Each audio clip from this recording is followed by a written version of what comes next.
안녕하십니까. 13주차 운동물리학 입문 수업을 시작하도록 하겠습니다. 13주차 같으면은 6월 8일이 그죠? 6월 8일이 월요일인 주가 되겠습니다. 자, 운동량 보존 법칙은 이제 충격량하고 이제 관련이 되는 겁니다. 자, 우리가 앞 시간에 그죠? 운동 에너지 보존 법칙을 배웠죠. 그래서 이제 운동 에너지 보존 법칙만큼 중요한 법칙이 운동 방정식을 우리가 앞에 그 에너지 보존 법칙은 거리를 뭡니까? 거리 x에 대해서 우리가 적분을 했죠. 그죠? 적분을 해서 우리가 요 에너지 보존 법칙을 만들어냈죠. 그래서 이제 운동 방정식은 요거는 그죠? 물리학에서 뭡니까? 안 쓸 수가 없는 경우죠.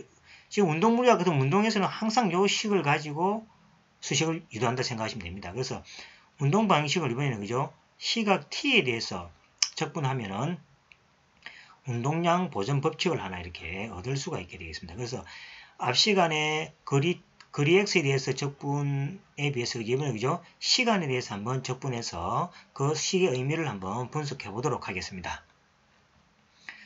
자, 우리가 네 번째가 운동량과 어떤 충격량에 대한 얘기입니다. 앞에서 역학적 에너지는 운동 방정식을 위치 함수 x에 대하여 정적분함으로써 이끌어낼 수 있었다라는 거죠. 그러니까 앞에 이제 운동 에너지하고 일 있죠. 그래서 이제 운동 에너지의 변화량이 결국 뭡니까? 한 일이었다고 우리가 다 배웠습니다.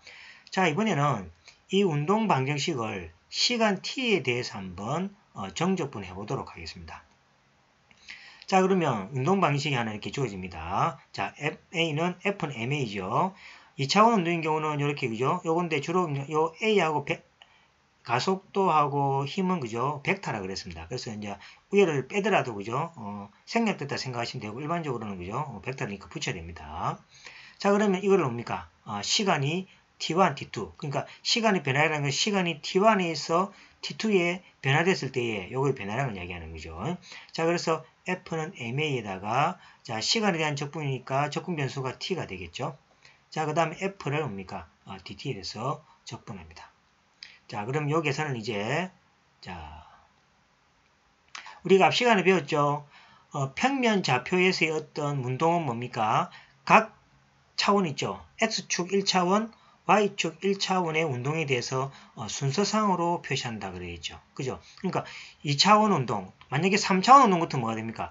X축, Y축, Z축이 있으니까 그 1차원 운동 3개의 뭡니까? 순서상으로 3개의 순서상으로 그죠? 트리플 이렇게로 이렇게 나오겠죠. 그래서 2차원 운동인 경우는 X축을 따르는 1차원 운동이랑 Y축을 따르는 1차원 운동이 어떤 순서상으로 표시한다 그랬습니다. 그래서 이제 벡터이니까 갈로를 안 하고 그죠? 이렇게 쓴다 그랬습니다. X의 T에 대해서 Y의 T. 이제 벡터는 이 끝은 기호하고 그죠? 동그라미 기호는 차이는 뭡니까? 요거는 점을 이야기하고 원점에서 그죠? 이 점과 연결한 위치 벡터 있죠? 위치 벡터를 이렇게 한다 그랬습니다. 그럼 벡터는 뭡니까? 방향과 크기만 같으면 똑같기 때문에 공간을 이렇게 움직여 다니도 그죠? 이 벡터는 변함이 없는 겁니다. 그리고 시점이 정해지면 끝점도 자동적으로 이거에서 정해지기 때문에 아무 문제가 없습니다. 자, 설명을 다시 드리겠습니다. 그죠? 자, 요런 뭡니까? 자, 요러한 뭐가 됩니까? 점이 있죠, 점. 요 점이 요래 있습니다. 그죠? 점이 있으면 이 점을 연결하는 뭐가 있습니까? 위치 벡터가 있죠. 요 위치 벡터죠. 위치 벡터입니다. 위치 벡터를 R 벡터 이렇게 합니다. 이제 R 벡터인데 이 위치 벡터는 이제 뭐가 됩니까? 움직임이 돼야 되니까 시간이 있어야 되겠죠. 그죠? 그래서 시간을 이렇게 잡니다. 시간 T가 이제 정의역으로서 움직입니다. 움직이면은 X가 그 시간 T에 대해서 이제 움직임이 생기고 Y도 움직임이 생기겠죠. 그 움직임의 뭡니까? 임의의 점에 대해서 이 점을 연결한 위치 벡터 이거를 이제 R 벡터로 이렇게 표시를 합니다. 그죠? 그래서 편의상 벡터 적기가 이제 귀찮으니까 그죠? 또 t도 뭐가 됩니까? 여기서 이제 우리가 t에 대해서 적분한다고 했고 여기 정의를 했죠. 그래서 이제 누구나 아는 t이기 때문에 이렇게 간단히 생략하기도 합니다. 그냥 x라 적고 v에 하슬표를 적고 A, 그 다음에 F, 이것처럼 이렇게 적기도 합니다. 그래서 어쨌든 간에 뭡니까? 시간 t에 대한 뭡니까? 모든 움직임이라 생각하시면 되겠습니다. 자, 그럼 우리가 배웠죠? X축 방향의 1차원 운동에서 뭘 배웠습니까? 위치 벡터는 X의 t. 그죠? 그 속도 벡터는 뭡니까? X축에 따르는 속도니까 여기 밑에 X를 붙인다 그랬죠. X를 붙이고 미분은 X에서 T를 미분하면은 속도가 되죠. 자, 가속도도 뭐가 됩니까? 그냥 AT지만은 X축에 대한 가속도니까 밑에 X를 여기 붙입니다. 그 붙이면은 X 변화량에 대한 T에 그죠? 두 번 미분한 것이 바로 가속도가 되겠죠. 그래서 X를 이렇게 표시하여 구분한다는 것만 주의하시면 되겠습니다. 자, 그리고 이제 y 방향을 따라서 운동을 한번 보겠습니다. 1차원 운동이죠. 자, 위치는 이제 yt라 정다 그랬죠. 자, 속도도 vt인데 이제 그죠? xy를 구분하기 위해서 밑에 y를 이렇게 적어주고 이거는 y에 대한 미분이 되겠죠. 자, 가속도도 at인데 y축을 따른다고 해서 그죠? y를 붙이고 속도에 대한 미분 또는 뭡니까? 위치에 대한 두 번 미분하면은 가속도가 되겠습니다. 그래서 이제 y를 이렇게 붙여서 구분한다 생각하면 되겠습니다. 자, 그럼 이제 좌표상의 운동으로 돌아오겠습니다. 자, 위치 벡터는 뭐가 됩니까? 위치 벡터는 이제 x 거리함수 y가 움직이는 거리함수 t가 붙죠. 이렇게 순서상으로 표시한다는 것. 그 다음에 이거는 벡터라는 거 기억하시기 바랍니다. 자, 그럼 속도는 뭐가 됩니까? 이 2차원에서 속도는 그죠? x축하고 y축의 속도를 이렇게 뭡니까? 순서상으로 표시한다 그랬습니다. 자, 가속도는 뭡니까? 각각의 x축, y축에 있는 순서상으로 표시했습니다. 그래서 이제 1차원 성분들로 2차원 운동은 표시한다라는 걸 꼭 기억하시기 바랍니다. 자, 그러면 이제 시간에 대해서 이제 적분해 보겠습니다. 자, T1에 T2에 대해서 MA가 있겠죠. 자, A는 2차원 운동의 가속도니까 1차원 운동의 가속도하고 2차원 가속도 이렇게 표시될 수 있겠죠. 자, 그럼 적분함수는 뭡니까? 이렇게 각각으로 이렇게 들어가겠죠. 그러면 이렇게 표시되고 이렇게 이제 표시되겠습니다. 자, 그럼 이거는 뭐가 됩니까? F는 MA니까 1차원 X축을 따르는 힘에 대한 뭡니까? X축을 따르는 힘에 대해서 X를 붙였습니다. 힘에 대한 적분이 되고 이거는 Y축, F는 MA니까 Y축 운동에 대해서 그죠? 힘에 대한 적분이 되겠습니다. 그 다음에 적분은 기호가 똑같으니까 앞으로 이렇게 뽑아내겠습니다. 자, 그럼 이렇게 표시되고 이거는 힘의 뭡니까? X축을 따르는 힘의 뭡니까?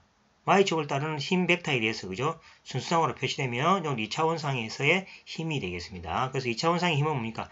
F에 이렇게 표시되는 거죠. 그죠? 그래서 뭐가 됩니까? 앞에서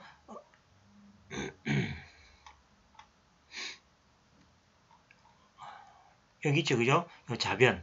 이 좌변을 계산하면은 우변이 이렇게 나오는 경우가 되는 거죠. 이렇게 나왔습니다. 자, 같은 방법으로 뭐가 됩니까? 이제 가속도는 2차원상에, 이건 2차원입니다. 2차원상에서의 가속도입니다. 2차원상에서의 2차원 가속도는 뭡니까? 1차원상의 가속도하고 순서로 표시한다 그랬죠. 자, 그러면 가속도는 뭡니까? 속도에 대한 시간의 변화량이니까 요래 미분이 되겠죠. 그 다음 미분은 똑같으니까 t에 dt가 미분이니까 앞으로 빠져나오죠. 자, 이거는 이제 미분. t에 대한 미분하라는 기호입니다. 자, 이렇게 되죠. 그 다음에 요거는 이제 뭡니까? 2차원상에서의 벡터가 되겠죠. 그래서 v에 이렇게 표시됩니다. 그래서 이걸 이렇게 표시해도 되고, 이걸 또 이렇게 표시해도 같은 걸 위로, 요걸 위로 이렇게 올려도 되는 거죠. 그죠? 이렇게 올려줘. 같은 겁니다. 자, 이제 결과를 대입하면은, 자, F는 MA 공식으로부터, 자, 요 공식을 만들어줬고, 이 공식 A는 뭐가 됩니까? 속도에 대한 시간에 대한 미분이었죠. 그죠? 변화량. 요거는 결국 뭡니까? F였다라는 거죠. 자, 요걸 이제 뭡니까? 다시 계산하면은, 자, M은 뭐가 됩니까? 상수니까 안으로 들어가도 관계없죠. 우리가 미분할 때, 그죠? DT에다가, 그죠? OT는 뭐가 됩니까? 5는 앞으로 나오죠. 5에 뭐가 됩니까? DT에 T가 같은 경우죠. 이건 1이지만, 그죠? 상수는 앞으로 나옵니다. 그래서 상수는 더 갖다 나오다 할 수 있기 때문에 이 m을 그죠? 안으로 잡아이었습니다. 맞죠? 자, 잡아이으면은 결국은 뭐가 됩니까? 요것이 같다는 얘기죠. 그럼 요거를 이제 다시 그죠? 정적분합니다. 이제 자 뭡니까? 자 미분한 걸 갖다가 적분하면 뭡니까? 사라지죠. 요거 나오고 그 다음에 정적분 이렇게 mvt가 되고 요 t를 여기 생략된 거죠. 붙였습니다. t1, t2가 되죠. 그래서 m의 v의 t2 빼기 m의 v의 t1 t를 생략하면 그죠? 이렇게 쓰게 되는 거죠. 이것이 바로 이거와 같다 아닙니까? 그죠? 그 결국은 뭐가 됩니까? mv 벡터 빼기 mv1은 힘을 뭡니까? 힘을 뭡니까? 시간에 대한 뭡니까? 시간에 대한 어떤 정적분 값이 결국은 mv에 대해서 나머지 이 변화라는 거죠. 그래서 요게 물리정리 뭐냐니까 여기 뭡니까? 어떤 m이라는 물체가 속도 v2를 갖다가 나중에 그죠? 변화되는 양이 되겠죠. 그래서 요거 의미를 물리에서는 그죠? 자, 다음과 같이 이야기합니다. 자, 먼저 설명 예를 한번 봅시다. 자, 속도가 같은 탁구공과 단단한 야구공을 배트로 한번 친다고 생각해 봅시다.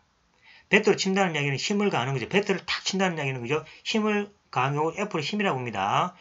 자, 그러면 공이 받는 충격은 탁구공보다도 야구공이 더 크겠죠. 그죠? 그래서 속도는 같이 가는데 탁구공을 이렇게 충격을 야구 배트를 탁구공을 치면 그죠? 별로 탁구의 충격량이 여러분들 별로 안 느껴지죠. 그런데 단단한 야구공을 탁 치면 뭐가 됩니까? 충격이 엄청 세지죠. 그죠? 그래서 충격량은 뭡니까? 야구공이 훨씬 크죠. 그 다음에 만약 두 개의 단단한 야구공의 속도가 각각 다른 경우, 그러니까 야구공의 속도가 이제 다르다. 그러니까 물체의 모양이 다르면은 충격량이 그죠? 변화가 생기는 거죠. 그 다음에 이제 똑같은 야구공을 이제 던지는데 속도를 각각 다르게 한번 해봅시다. 그러면 손이 받는 충격, 요거 손입니다.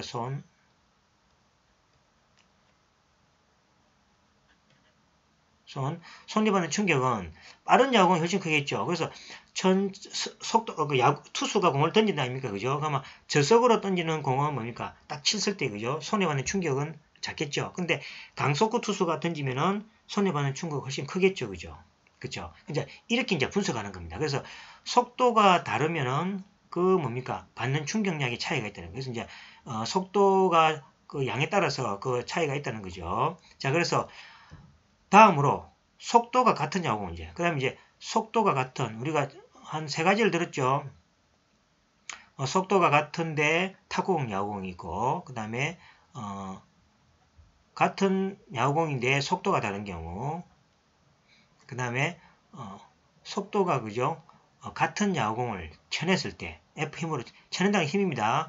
손이 받는 충격은 배트의 공이 살짝 닿는 공의 방향이 거의 그죠? 변하지 않는 그러니까 배트의 공이 살짝 닿는다는 거죠. 그리고 살짝 닿으면 공의 방향이 거의 변하지 않죠. 그러니까 비스듬하게 맞으면은 공의 방향이 거의 변하지 않죠. 근데 배트의 공이 정면으로 맞으면 어떻습니까? 정면으로 맞으면은 이제 거의 뭡니까?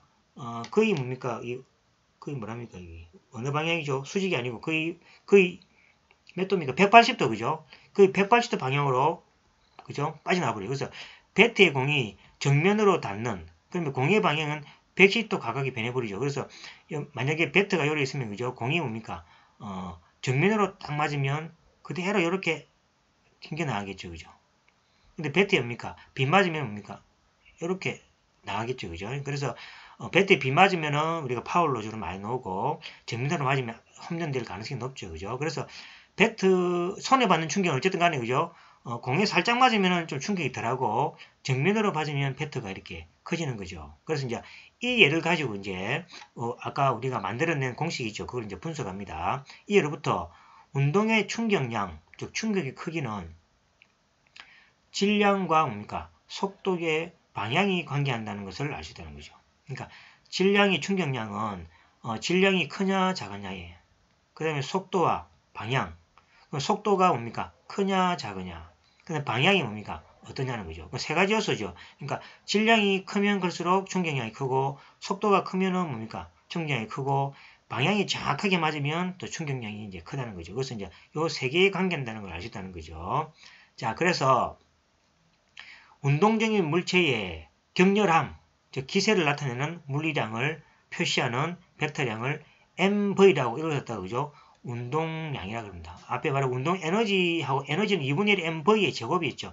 2분의 1의 MV의 제곱은 그 에너지였고 그죠? 지금은 MV라는 것은 운동량을 이야기합니다. 그래서 운동량을 어떻게 정의하냐니까 질량과 뭡니까? 속도 벡터의 곱으로서 한다. 이렇게 꼭 기억하시면 되겠습니다. 그래서 이제 요거는 질량과 속도 방향이니까 그죠? 속도와 방향을 가지는 것은 벡터로 보고 질량과의 그죠? 비례한다는 사실을 용어로부터 운동량은 MV다라는 걸 꼭 기억하시기 바랍니다. 자, 그럼 이제 좌변에 뭐가 됩니까? MV에서 여기 바로 뭡니까?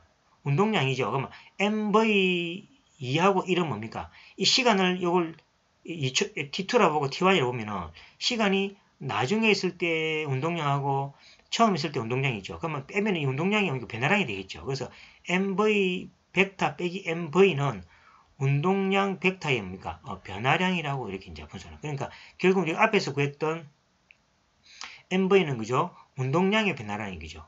그러면 운동량의 변화량은 결국 뭡니까? 충격량으로 돌아왔죠. 그죠? 처음에 벡터가 이래서 처음에 뭡니까? 운동이 해가지고 어떻게 변화된답니까? 이렇게 변화되겠죠. 변화되면 뭐가 됩니까? 요 벡터에는 뭐로 나타납니까? 충격량으로 나오는 거죠. 그 충격량을 이제 힘이 아닌 충격량이니까 그걸 갖다 힘에 의한 뭡니까? 이게 힘을 때리는 거죠. 힘을 때릴 때 시간이 따르니까 배트를 뭡니까? 이 배트를 휘두르는데 시간이 따라서 그죠? 처음에 T1, T2일 때에 T1일 때에 휘두르면 이 속도가 부딪히겠죠. 그럼 이 T2만큼 휘두르면 뭐가 됩니까? 시간 변화량에 따라서 뭐가 됩니까? 충격량이 생기겠죠. 그죠? 그래서 이제 이 배트가 시간 변화량에 따라서 충격량이 변화한다는 얘기죠. 그래서 이 충격량이 변화를 어떻게 보냐니까 이 배트를 뭡니까? 휘두르는 시간의 어떤 변화량인데 그게 뭡니까? 적분으로 나온다는 거죠. 그래서 이제 이 T1 시간하고 T2 시간 사이에 이 뭡니까? 힘을 뭡니까? 이게 이제 힘을 가하는 거죠. 힘을 가했을 때 이걸 갖다가 이제 충격량이라 한다. 이렇게 기억하시기 바랍니다. 그래서 MV는 운동량이고, 그 다음에 요 적분은 뭡니까? 충격량이다. 라고 생각하시면 되겠습니다. 그래서 이제 충격량을 F를 쳐내는, 요거는 이제, 그죠? 여기 있죠, 그죠? F는 뭐가, 예를 들면서 그 얘기죠. F는 배트를 쳐내는 힘이죠. 이 배트를 쳐내는 힘이 시간 변화만큼 생기면 그게 충격량으로 나온다는 거죠. 그래서 이제 시간 변화량에 대해서 이거를 뭡니까? 힘을 뭡니까? 시간에 대해서 정적분해주면 이게 바로 충격량이다라는 거를 기억하시면. 앞에는 다르죠. 앞에는 그 뭡니까? 그 힘에 대해서 뭐가 됩니까? 위치의 변화량이죠. 위치가 변하면은 뭡니까? 에너지가 되고 일이 됐죠. 여기 그 일이었죠. 그죠? 그러니까 힘에 대해서 위치를 변화시키는 것은 뭡니까? 힘을 써가 위치 변화시키면 일하는 거 아닙니까? 그죠? 근데 힘을 가지고 시간을 변화시킨다는 것은 충격량으로 나온다라고 꼭 기억하시기 바랍니다. 자, 그럼 이제, 주어진 식이 그죠? MV 제곱 마이너스 MV1이니까 요거는 배트를 휘두르는 힘이고 시간 휘두르는 요거는 뭐가 됩니까? 충격량으로 나오는 거죠. 그래서 요거의 물리적 의미는 두 시간이 지금 T1에서 T2 사이에 흐르는 시간이죠. 2시간 사이의 운동량의 변화량이라는 것은 그 물체에 가해진 충격량과 같다. 그죠? 그래서 그 물체의 결국 뭡니까? 그 충격에 의해서 뭐가 생긴다면 운동량이 변화가 생긴다는 이야기죠. 그래서 딱 배트를 휘두르실 때, 하여튼 배트를, 야구 있죠. 그죠? 투수가 던지는, 야구공에 대해서 배트를 휘두르는 그 사이관계를 잘 생각하시면 되겠습니다. 그럼 이제 시간 사이에 운동량이 있죠. 처음에 투수가 공을 던진다 아닙니까? 그러면, 공의 질량이 m이라 치죠. 그죠? 그럼 투수가 처음에 던지면 뭐가 됩니까? V1만큼의 속도로서 다가오겠죠. 그 다음에 배트가 힘을 가지고 휘두르면은 그 공은 뭡니까? 방향을 가지고 튀어나가겠죠. 그러니까 비스듬히 튀어나갈 수도 있고 180도로 완전히 그죠 튀어나갈 수도 있겠죠. 그럼 뭐가 됩니까? 그 질량의 속도는 변화가 생기겠죠. 왜냐니까 힘을 가했으니까 그죠. 만약에 비스듬하게 맞으면은 속도가 좀 그죠 다르게 나올 거고 그다음에 정타로 맞으면은 또 그 속도가 빠르게 나오고 이렇게 변화가 생기겠죠. 그러면 그 처음에 투수가 던졌을 때 운동하고 그다음에 그 공이 뭐가 됩니까? 베타에서 튕겨 나갔을 때의 운동이겠죠. 그게 이제 그 운동 변화량이 결국은 이런 뭡니까? 힘에 대해서 시간에 대한 적분으로 표시된다라는 것을 기억하시면 되겠습니다. 이게 이제 충격량이 되겠습니다. 자, 만약에 이제 우리가 수식을 한번 알아보기 위해서 만약에 그죠? 배트를 휘두르는 힘이 만약에 기계로 칩니다. 기계가 일정합니다. 그죠? 그러니까 만약에 기계를 할 것 같으면 딱 설정해 놓으면 그죠? 힘이 딱 정해지겠죠. 그래서 이제 만약에 이 배트 힘이 일정하다고 해봅시다. 자, 그러면 충격량을 계산해 보면은 시간이 t1이고 t2만큼 배트를 휘두릅니다. 자, 이걸 일정하니까 만약에 1로 일정하니까 이거 상수죠. 앞으로 빼냅니다. 앞으로 넘어왔습니다. 그럼 1에 대한 뭡니까? 적분은 적분명사 t니까 요걸 적분하면 t2만에 ty 되겠죠. 요 적분은 되는 거 알겠죠? 이거 인테그랄 t1에 t2고 1이고 dt니까 t를 적분하면 얼마입니까? t가 되고 여기 뭡니까? t1에 이 t2가 되겠죠? t2가 됩니다. 그러면 t2 빼기 ty 되겠죠. 이렇게 됩니다. 그래서 되겠죠. 그럼 요거는 뭐가 됩니까? 힘, 휘두르는 힘에 대해서 뭡니까? 시간의 변화량이죠. 그러니까 휘두르는 힘이 맞죠? 시간이 처음에 t1일 때 휘두르는 시간이 있을지 변화질 거 아닙니까? 그죠? 그 시간 변화량을 곱해준 것이 바로 충격량이다라는 거죠. 맞겠죠? 그죠? 어떤 힘이, 배트의 힘이 시간 동안에 휘두르었을 때 곱하기 한 것이, 그죠? 결국은 그 가해진 충격량이다라고 생각하면 되겠죠. 자, 그래서 이제, 요거를, 다음과 같이 이제 이렇게 이해하면 되겠죠. 여기 이제 야구 배트로 이렇게 쫙 휘두릅니다. 그죠? 휘두르면은 처음에 이게 투수가, 그죠? 투수가 공을 이렇게 던지겠죠. 자, 질량이 m인 야구공이 뭡니까? 법의 속도로 던집니다. 그죠? 그러면 야구공을 휘두르겠죠. 휘두르면 뭐가 됩니까? 이 공이 뭐가 됩니까? 힘이 지금 이쪽 방향으로 지금 작용하겠죠. 이쪽 방향에 작용하죠. 이쪽 방향에 작용하게 되면 뭐가 됩니까? 휘두르는 힘에 의해서 공은 뭡니까? 180도로 나갈 수도 있겠지만 이 각을 기르고 튀어나가겠죠. 튀어나가면은 요 질량을 가진 야구공이 그죠? mv2라는 속도로 튀어나가겠습니다. 그죠? 그렇죠. 그러면 mv2 운동량에서 요걸 뺐다는 거죠. 빼면은 뭐가 됩니까? 요거의 운동량은 결국은 배트 휘두르는 힘이 뭡니까? 시간 t1하고 시간 t2 사이에 그죠? 휘두르는 요 베타의 정적분하고 같더라라는 이야기가 되겠습니다. 자, 이걸 벡터로 표시하면은 자, 이쪽 방향으로 공이 갑니다. 그죠? 여기서 뭐가 됩니까? 이쪽 방향으로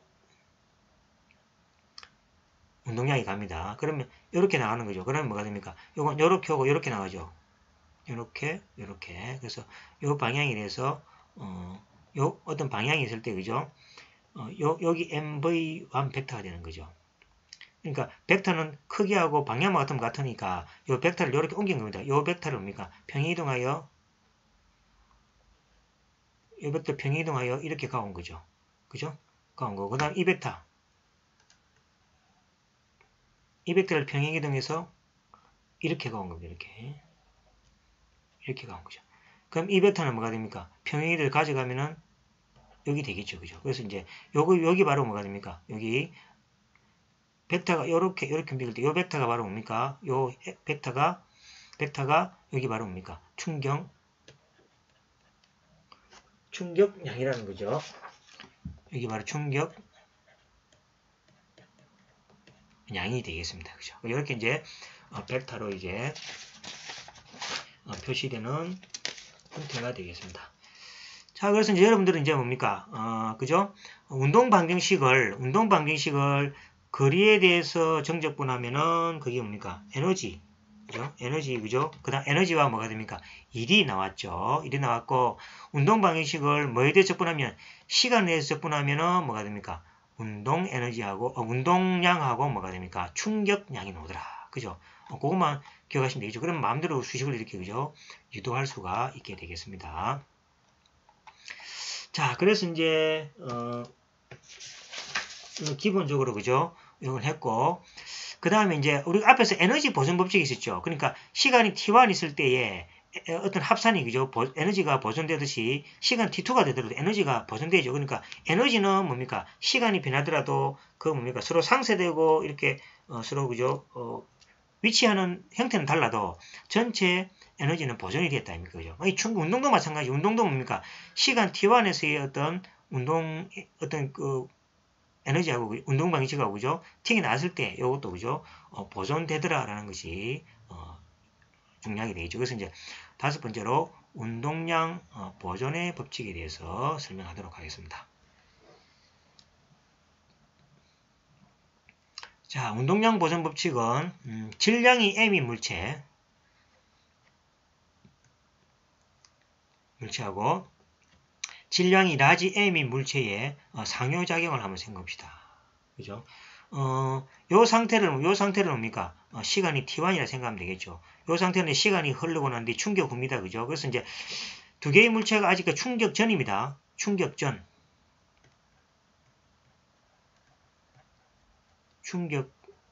전이죠. 자, 시간이 흘러가면은 여기서 충돌이 일어나죠.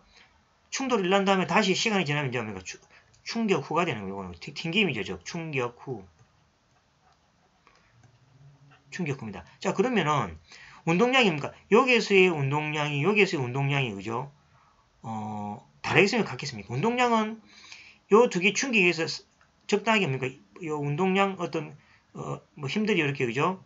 이렇게 해서 변화되겠죠. 변화되지만은 여기에서의 어떤 운동량에는 큰 변함이 없다라는 게 그죠?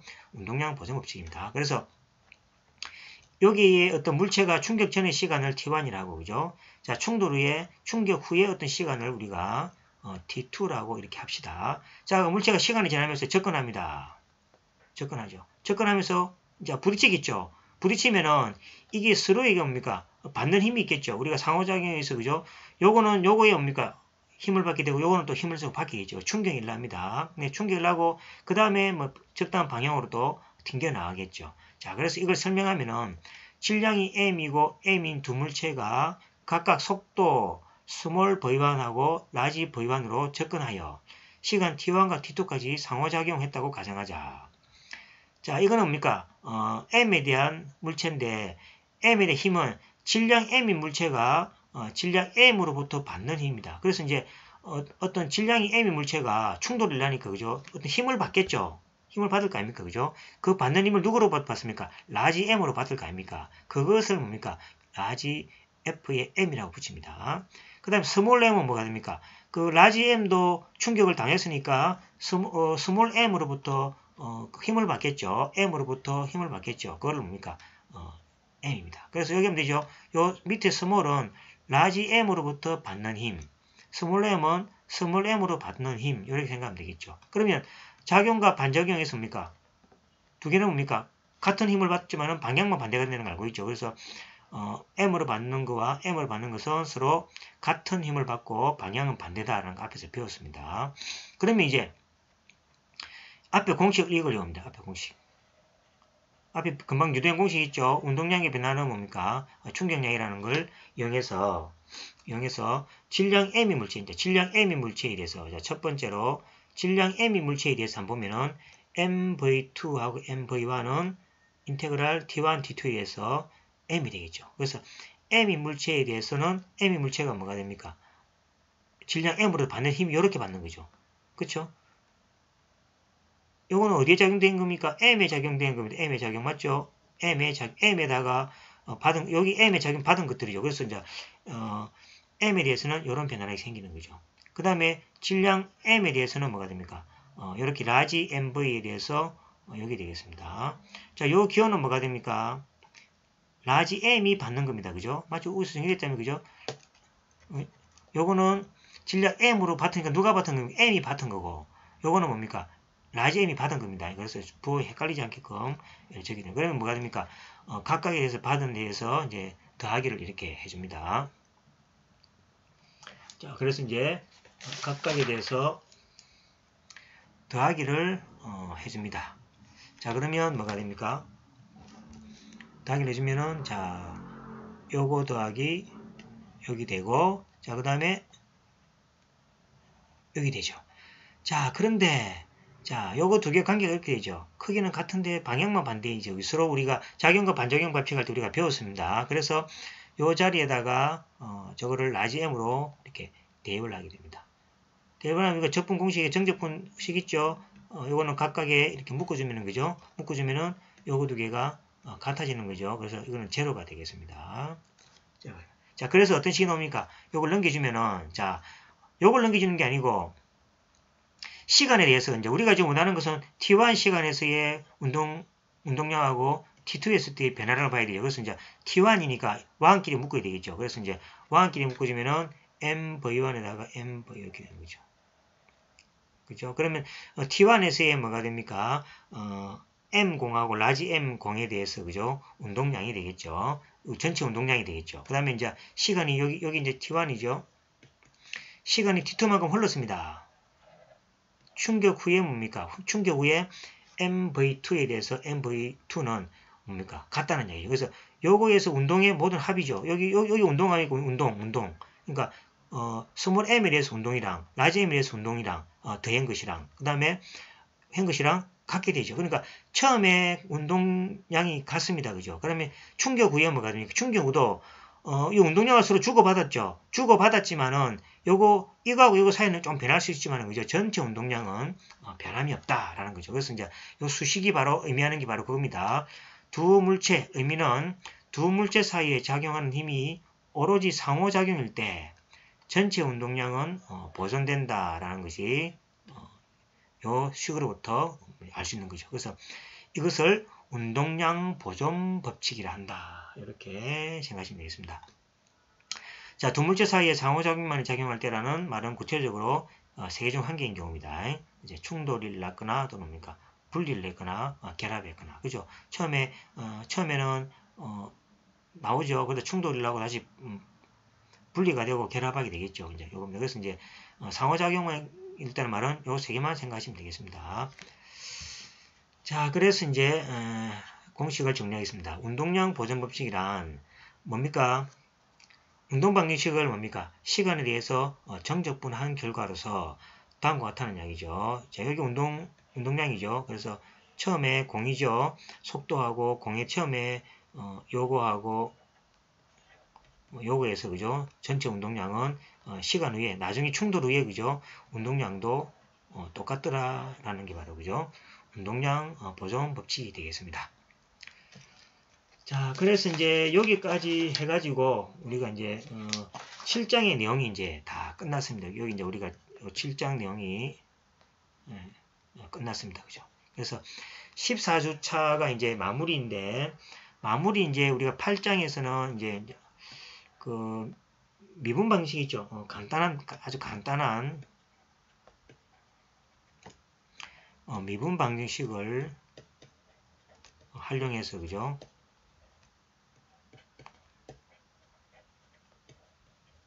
활용한 뭡니까? 물리적 운동을 이렇게 살펴보겠습니다.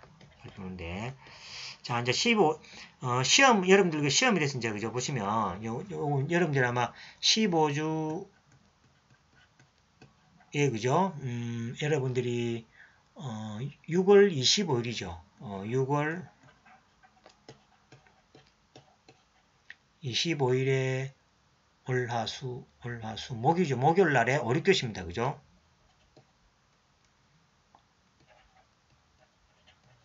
목요일 날에 5교시하고 6교시에 이제 그죠? 기말 시험입니다. 자, 기말 시험인데 코로나로 인해서 그죠? 여러분들이 모두 다 시험을 칠 수는 없고 그죠? 우리가 지금 28명이니까 5교시에 14명이 아마 시험을 치고 6교시에 14명이 이렇게 시험을 이렇게 각자 이렇게 치게 되겠습니다. 각자 치는데 여러분들이 시험 시간이 주로 1시간밖에 없습니다. 그죠? 그러니까 5교시 때 이제 시험을 치는데 그죠? 다음 시간에 또 시험을 쳐야 되니까 여러분들이 1시간 정도만이 주어지기 때문에 제가 나중에 그죠? 14주 때쯤 돼서 그죠? 기출문제 같은 걸 좀 이렇게 좀 주겠습니다. 그래서 기출문제 같은 걸 여러분들이 좀 풀어보시고 그 다음에 플러스 이제 과제 있죠. 우리가 했던 과제 있죠. 과제에서 좀 문제를 이렇게 만들겠습니다. 그죠? 문제를 만들어서 이제 시험을 이렇게 볼 겁니다. 보는데 이제 여러분들이 뭡니까 그 풀다가 그죠?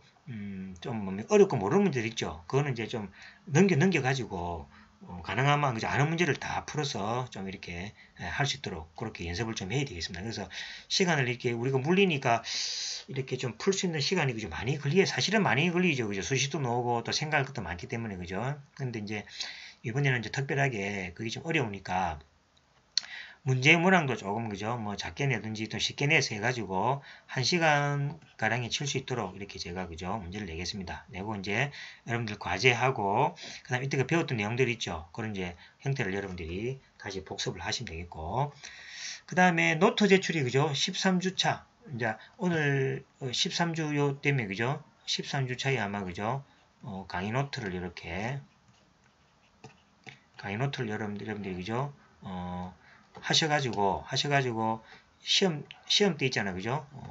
기말 시험 시간에 여러분들이 보여주셔야 됩니다. 그죠? 보여주신 이제 강의 노트도 이제 우리 점수하는 거죠. 점수는 여기 여러분들이 기말 때 시험 치실 때 그거를 제출해 주시면은 제가 가져서 그죠? 점수화하도록 이렇게 그래서 이제 시험 치실 때 가져와야 됩니다. 또 까먹어서 여러분들이 또 안 가져왔습니다 하지 마시고 딱 여러분들 그 스케줄에 있잖아요. 그죠?